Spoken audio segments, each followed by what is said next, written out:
धर्म संस्थापना के देवता भगवान श्री कृष्ण के चरणों में मेरा नमन। मेरे गुरु परात्पर गुरु डॉक्टर जयंत बालाजी आठवले के चरणों में मेरा नमन।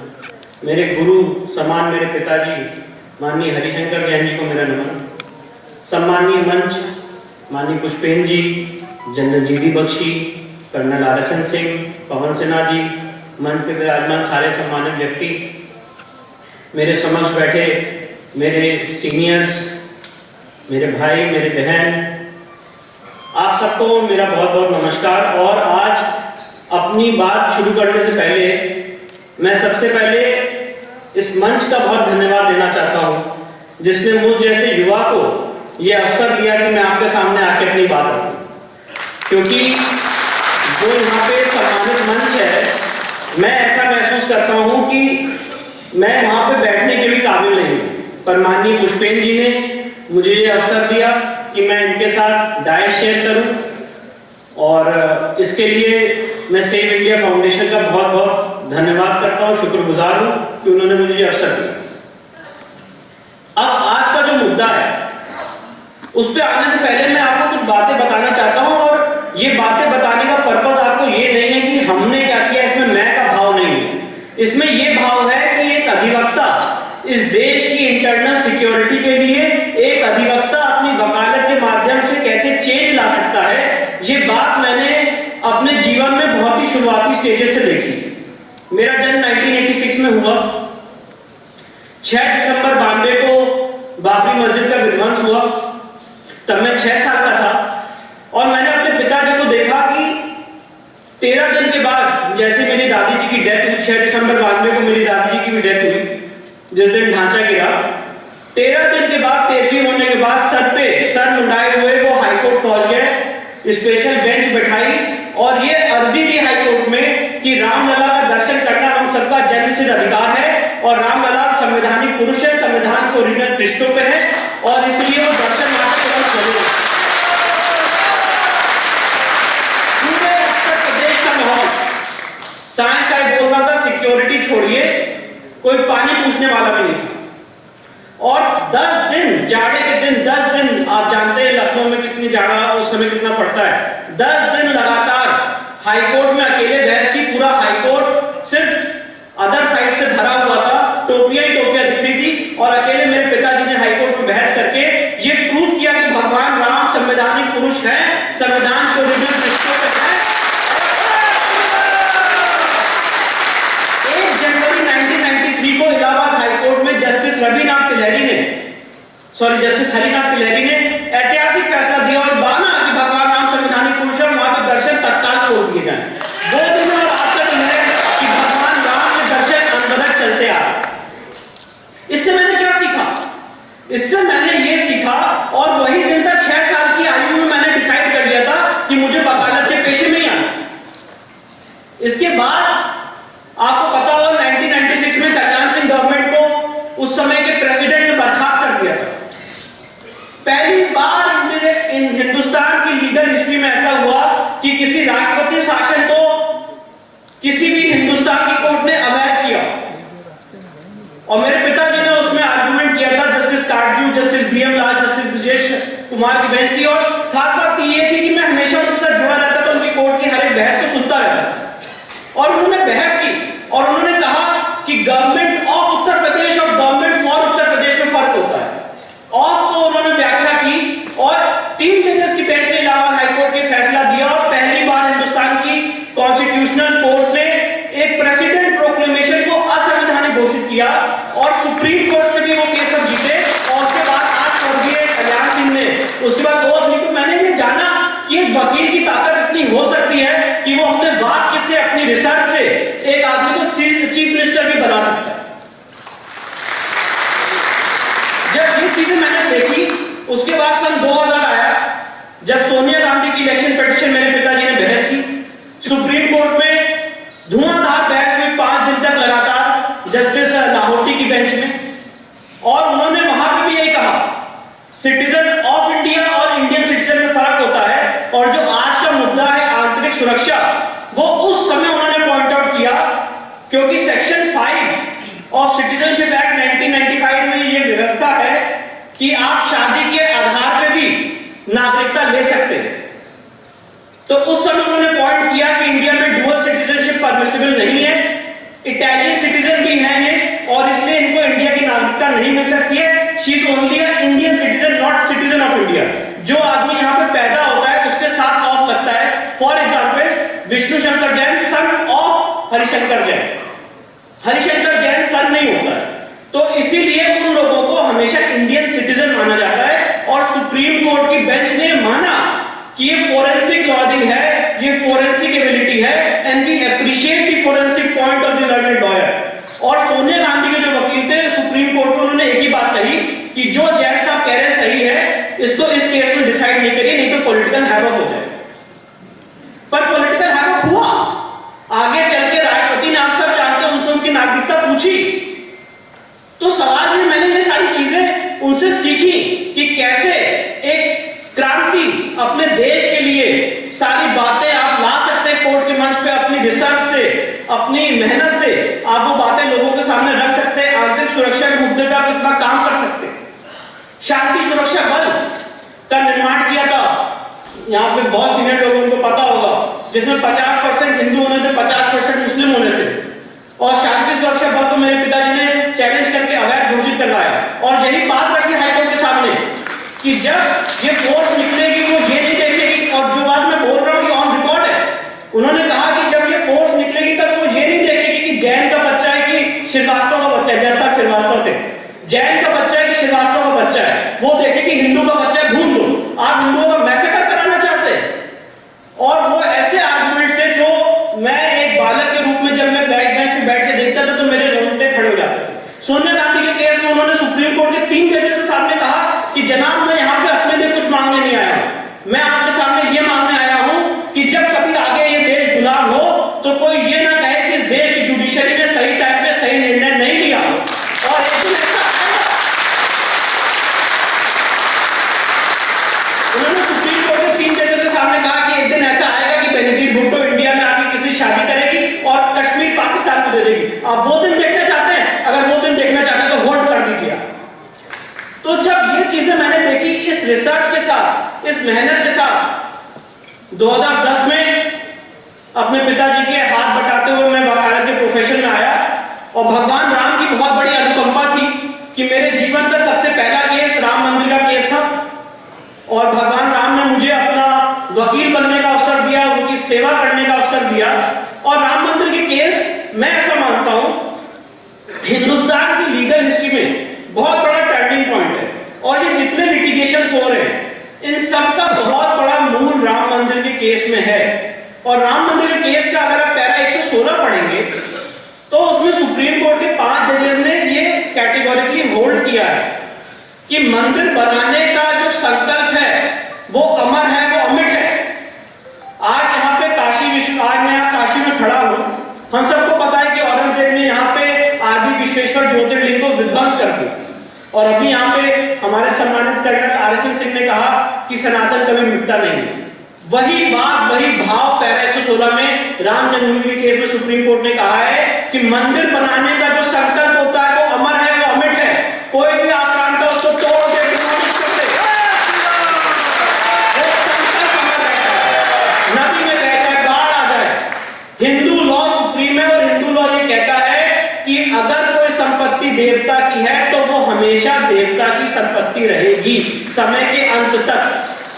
तो अगर हम ये प्रूव करते हैं कि कोई जगह इतिहास में मंदिर थी और उसको डिमोलिश करके मस्जिद बनाया गया है, तो वो कभी भी वैलिड मॉस्क नहीं हो सकती है, ना कोई इस्लामी स्कॉलर ऐसा कह सकता। तो सवाल ये है कि इन सारे भावों के साथ, इन सारी बातों के साथ जब मैं प्रोफेशन में आया तो हमने एक इंपॉर्टेंट पिटिशन सुप्रीम कोर्ट के सामने दाखिल की, और वो पिटिशन अभी विचाराधीन है। और उसके कुछ बैकग्राउंड मैं आपको दूंगा बहुत जल्दी। मैं भी अपनी बात को समाप्त करूंगा, क्योंकि आपसे ज्यादा मैं भी इस सम्मानित मंच के जो बड़े बड़े वक्ता है उनको सुनने के लिए आतुर हूं। सेक्शन 40 वक्फ एक्ट का बहुत इंपॉर्टेंट है। आप सबको जान के हैरानी होगी कि आंध्र प्रदेश हाईकोर्ट ने नोट किया है कि डिफेंस और रेलवे के बाद जो सबसे ज्यादा जमीन है वो वक्फ के पास है। डिफेंस और रेलवे के बाद थर्ड लार्जेस्ट नंबर पे जमीन किसी की है तो वो वक्फ की है। वक्फ एक्ट को हमने एक्सटेंसिवली सुप्रीम कोर्ट में चुनौती दी है और उसका एक सेक्शन आपके सामने मैं पढ़ के बताना चाहता हूं और आप सब उसको बड़े आराम से समझेंगे और मैं उसको एक्सप्लेन करूंगा कि ये प्रोविजन आज की इंडिपेंडेंट इंडिया में, आज की संवैधानिक इंडिया में हिंदुस्तान की पार्लियामेंट ने पास किया और हम चुप हैं, इसके लिए हमें संगठित होकर आवाज उठानी चाहिए। और वो प्रोविजन क्या है वो आपके सामने रखता हूं, सेक्शन 40 वक्फ एक्ट का। और माननीय पुष्पेन जी इसको बहुत अच्छे से आपको और समझाएंगे।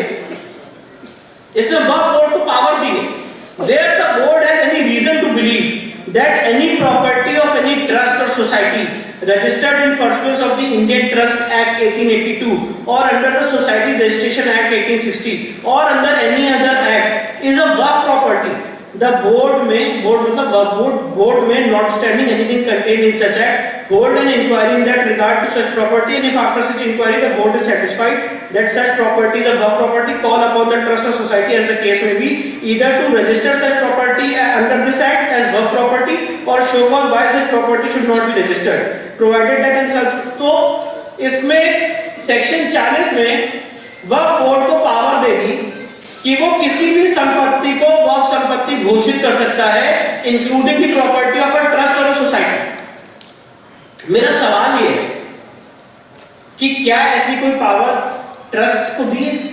अगर कोई हिंदू ट्रस्ट है या कोई सोसाइटी है तो उसको ऐसी पावर दी है कि वो किसी भी प्रॉपर्टी को वक्फ प्रॉपर्टी घोषित कर सकता, अपनी प्रॉपर्टी घोषित कर सकता।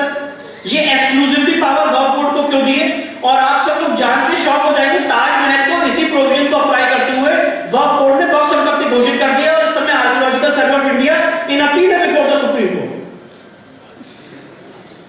तो ये एक ऐसा प्रोविजन है जो हम सबके सामने और आज की डेट में जो आंकड़े आ रहे हैं कि थर्ड लार्जेस्ट नंबर पे इस समय वक्फ संपत्ति है, ये आंतरिक सुरक्षा के लिए बहुत बड़ा खतरा है।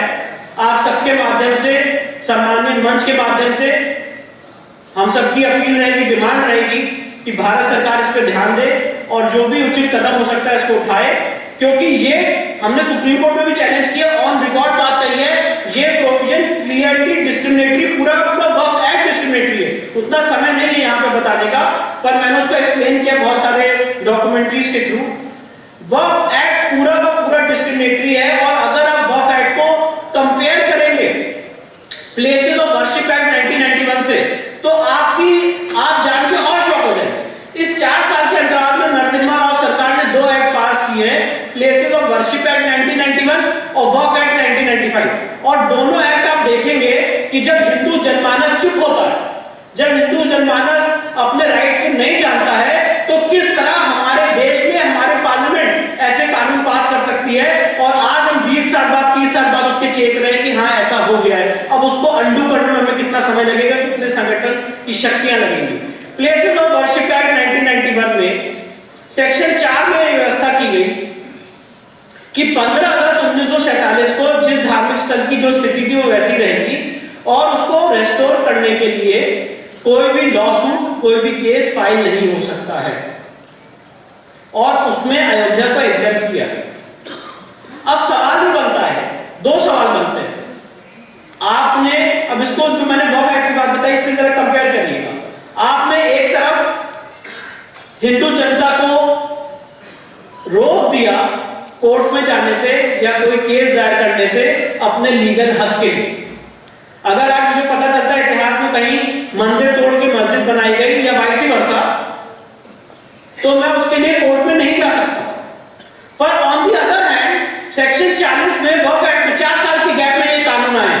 On the other hand section 40 में वक्फ एक्ट में आपने उनको ये पावर दी कि वो किसी भी संपत्ति को वक्फ संपत्ति घोषित कर सकते हैं। अगर आपकी संपत्ति को वक्फ संपत्ति घोषित कर दिया तो आप कोर्ट में केस लड़िए। पहले आप वक्फ ट्राइब्यूनल जाइए, उसके बाद आप हाई कोर्ट जाइए, उसके बाद आप सुप्रीम कोर्ट जाइए। तो एक तरफ ये कौन सा कानून इस देश की पार्लियामेंट ने पास किया है कि एक तरफ तो आपने लोगों की मुंह बंद करने का काम किया। आज कोई आदमी अपनी बात अगर रेस करना चाहता है तो कैसे रेस करेगा? या तो सड़कों पे धरना देगा, किसान आंदोलन की तरह रोड ब्लॉक करेगा जो असंवैधानिक है, और अगर संवैधानिक उसके पास कोई हथियार है तो वो है अपनी बात कोर्ट में कहने का। तो आपने 1991 में ये कह दिया कि मंदिर मस्जिद का कोई भी जो विवाद है उसके लिए आप कोर्ट नहीं जा सकते हैं, वो ऐसे ही रहेगा, सिर्फ अयोध्या को एग्जेम्प्ट किया। और दूसरी तरफ वह कोर्ट को आपने पूरी पावर्स दे दी कि वो किसी भी संपत्ति को वक्फ संपत्ति घोषित करे और उनके लिए सारी लीगल रेमेडीज खुली हुई। तो सवाल यह बनता है कि इस तरह से अगर कोई भी पार्लियामेंट इस देश की बहुसंख्यक समाज की आवाज को दबाने का काम करेगा, कुचलने का काम करेगा, तो अब समय आ गया है कि हम सब संगठित होकर इस सम्मानीय मंच के मार्गदर्शन में ये सारी बातें सुप्रीम कोर्ट में, हाई कोर्ट में, अलग अलग जगह उठाएंगे। और फर्क इससे नहीं पड़ता है कि हम केस जीते कि हारे, फर्क इससे पड़ता है कि हम कितनी ज्यादा जन चेतना पैदा कर सकते हैं। माननीय पुष्पेन जी हमेशा अपने भाषणों में कहते रहते हो, जब भी मैं सुनता हूं मेरे हमेशा मुझे रोमांच हो जाता है। वो कहते हैं समाज को जागृत होना पड़ेगा, अपने अधिकारों के लिए समाज को जागृत होना पड़ेगा। सरकारें आएंगी जाएंगी, पर समाज को अपने अधिकारों के लिए आगे बढ़ के आना पड़ेगा, ये इंपॉर्टेंट बात है। और इसीलिए मैंने आपके सामने Waqf act, places of worship act को रखा। इसको आप लोग भी देखें, इसका आप लोग भी विरोध करें, ट्विटर, इंस्टाग्राम, यूट्यूब, जिसके भी माध्यम से हो सकता है। और एक बात और कहना चाहता हूं और उसके बाद मैं अपनी बात को समाप्त करूंगा। अभी मेरे इंट्रोडक्शन में ये कहा जा रहा था कि हिंदू राष्ट्र में तत्पर हूं। मुझे तो डर लगने लग गया है हिंदू राष्ट्र की बात करते हुए। और पता है मैं आपसे ये बात क्यों शेयर कर रहा हूं। अभी मैं एक बेल एप्लीकेशन लड़ रहा हूं जो दिल्ली में जंतर मंतर में नारे लगाए गए। उसमें एक व्यक्ति ने हिंदू राष्ट्र की मांग रखी, ना वो नारे में था जो 5 बजे नारे लगाए गए, वो उस नारे में नहीं थे। कार्यक्रम 10 बजे चालू हुआ, 12 बजे खत्म हो गया। उन्होंने 2 बजे इंटरव्यू दिया, मीडिया वालों ने उनसे पूछा कि क्या ये देश हिंदू राष्ट्र घोषित हो जाएगा। उन्होंने कहा हाँ, ये देश हिंदू राष्ट्र घोषित हो जाएगा, और उस आधार पर उनको अरेस्ट किया गया। अभी दिल्ली हाईकोर्ट में उनकी बेल एप्लीकेशन लगी थी और मैंने उस बेल एप्लीकेशन में हाईकोर्ट के सामने कहा कि अगर हिंदू राष्ट्र की बात करना 153A के तहत ऑफेंस है तो आप मेरे क्लाइंट की बेल एप्लीकेशन रिजेक्ट कर दीजिए। अगर हिंदू राष्ट्र की बात करना 153A के तहत ऑफेंस है तो आप रिजेक्ट कर दीजिए, और सिर्फ मेरा क्लाइंट जेल नहीं जाए, मैं भी जेल जाने के लिए तैयार हूं।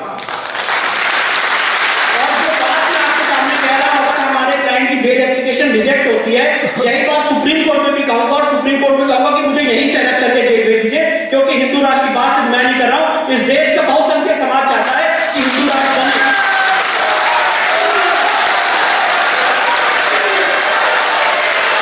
हिंदू राष्ट्र की बात करना कभी भी ऑफेंस नहीं हो सकता, क्योंकि हिंदू राष्ट्र का मतलब नहीं होता है कि हम किसी को मारेंगे, काटेंगे, कत्लेआम कराएंगे।